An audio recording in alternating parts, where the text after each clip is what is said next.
कात्रज येथील नौकाविहार बंद करण्यात यावा अशी मागणी मी वडार महाराष्ट्राचा या संघटनेच्या वतीने करण्यात आली। दिनांक 10 मे रोजी राजेश धोत्रे हे आपल्या कुटुंबियांसमवेत कात्रज उद्यानातील एमटीडीसी चालवत असलेले नौकाविहार करण्यास गेले असता बोटीमधून तोल गेल्याने कात्रज तलावात पाण्यात बुडून मयत झाले आहेत।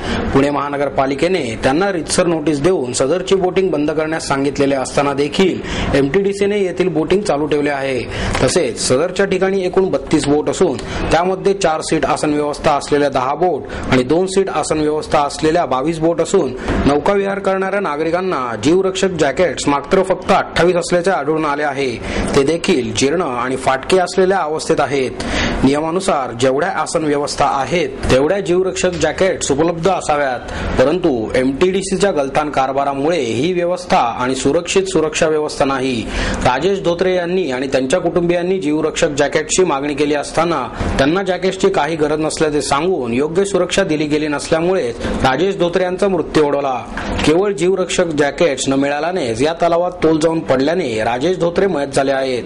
म्हणून यास पूर्णपणे एमटीडीसीचा बेजबाबदारपणा कारणीभूत आहे।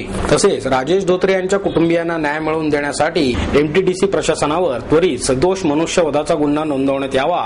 तसेच जोपर्यंत योग्य सुरक्षा व्यवस्था पर्यटकांना मिळणार नाही तोपर्यंत एमटीडीसी किंवा अन्य कोणत्याही संस्थेला नौकाविहारास परवानगी देण्यात येऊ नये, अन्यथा वडार समाज संघटनेकडून नागरिकांच्या हितासाठी तीव्र आंदोलन आणि उपोषण करण्यात येईल असा इशारा मी वडार महाराष्ट्राचे महाराष्ट्र संपर्क प्रमुख दयानंद इरकल यांनी दिला। आज या ठिकाणी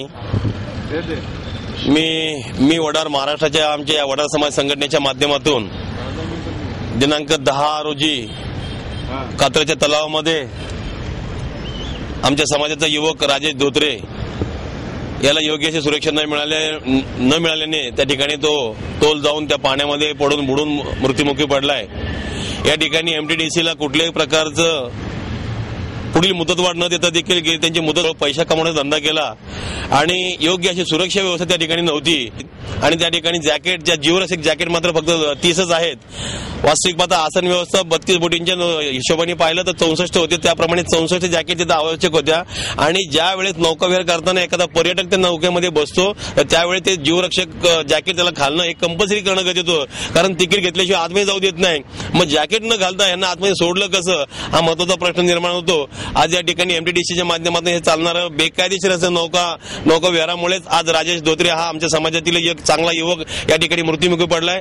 त्याच्या मृत्यूमुळे त्याच्या घरावर जी दुःखाची छाया पसरली आणि जी आज जो कर्ता पुरुष त्यांच्या घरातला या ठिकाणी मृत्युमुखी पडलाय याला जबाबदार मात्र हा बेजबाबदार एमटीडीसीचा गलथान कारभारच त्याला प्रामुख्याने जबाबदार आहे।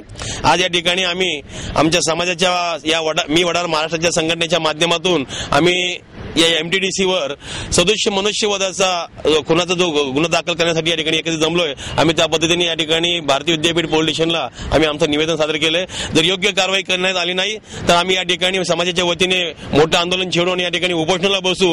वेळ पडलीच आम्ही रास्ता रोको करून या आंदोलन तीव्र कसं करता येईल यासाठी प्रयत्न करणार आणि जोपर्यंत राजेश धोत्रेला न्याय मिळणार नाही, त्याच्या कुटुंबियांना न्याय मिळणार नाही, आम्ही हे नौकाविहार जाऊ देणार नाही आणि संपूर्ण बाग बंद करणे या ठिकाणी हे उद्यान बंद करून टाकू असं या ठिकाणी मी जाहीर करतो।